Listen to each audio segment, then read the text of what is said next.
after the Minnesota Vikings jettison punted on Stephon Diggs, another clear signal that the Vikings will become a run-first team in 2020. So, does that mean that they're going to pony up and extend superstar running back Dalvin Cook as he heads into a contract year?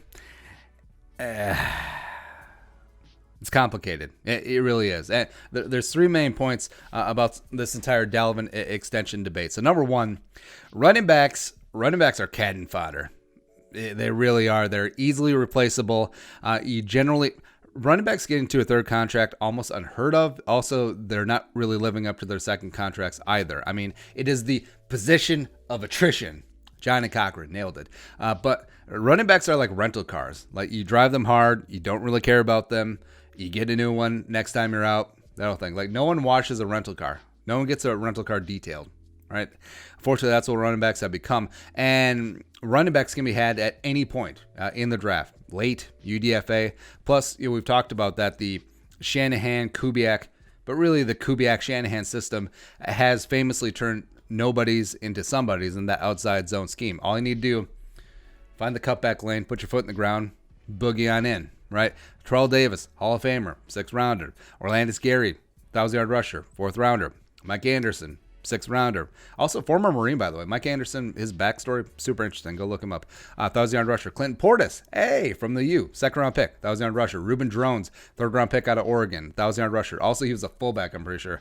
Arian Foster, Houston years. UDFA out of Tennessee. Borderline, not Hall of Famer, but one of the top running backs in the game for 4 to 5 years. And also, Vikings legend Ben Tate, 2nd round out of Auburn. Ran for 942 yards in 2011 in the Kubiak system. Also, Denver, Vikings legend Ronnie Hillman ran for 863 yards for the Super Bowl champion Broncos in 2015. Right. So a collection of nobodies, crumb bums, shoe clerks, jabronis, and Terrell Davis. Just studs. Absolute studs, putting up amazing numbers.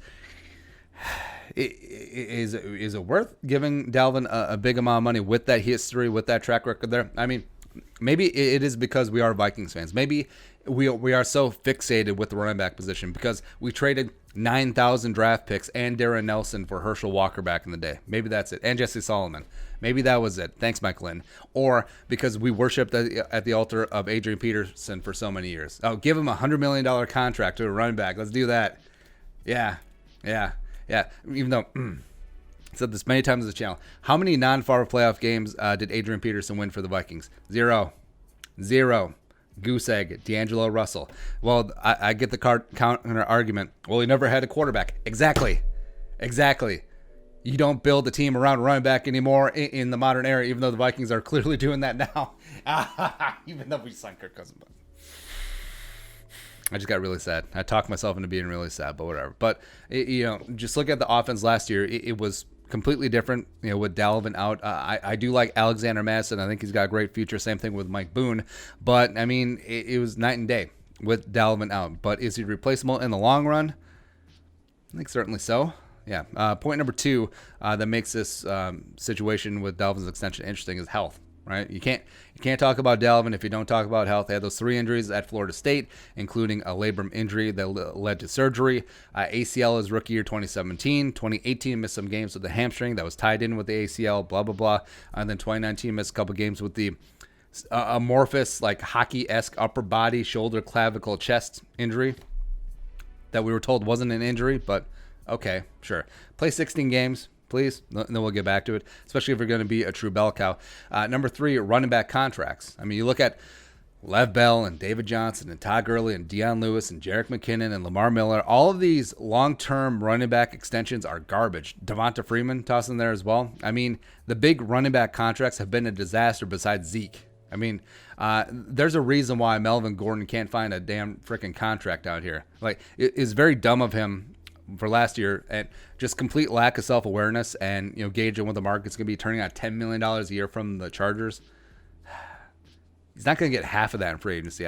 He might not even get 40% of that in free agency now. But again, Badger, that's the type of education you get at Madison. But yeah, maybe the Vikings will be gun shy about it, or maybe they think Dalvin's different, or maybe they think that since they are a run first team, it is slightly different.